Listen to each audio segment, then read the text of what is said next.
From Utah's first TV station, ABC4 News celebrates 75 years.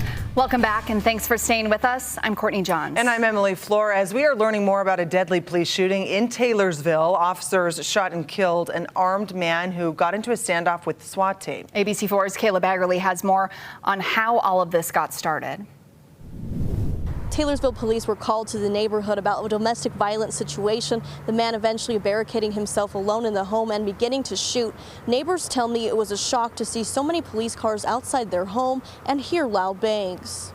This happening shortly after 10 last night in the area of 5000 South and 3800 West.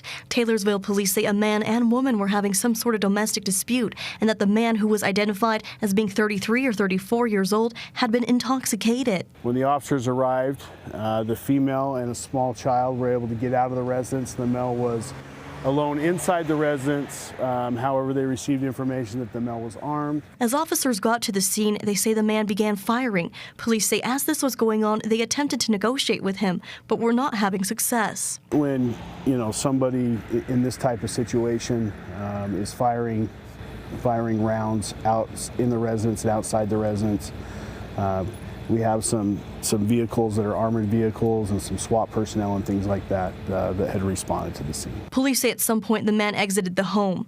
Police fired at him and he was pronounced dead. During the situation, a shelter-in-place was issued for neighbors. Domestic violence is not a private matter. With the reverse 911 call to community residents asking them to shelter in place, this is something that just proves that domestic violence does not stay behind closed doors. There was an exchange of gunfire. So this is something that why domestic violence is a community response. Kimmy Wolf with the Utah Domestic Violence Coalition says 1 in 3 women in Utah will experience some form of domestic violence in their lifetime. She says community engagement and raising awareness and getting resources is important to let victims know they will be heard and can get help. This was a very high-profile situation last night, but we want to circumvent any situations like that from even getting to that point.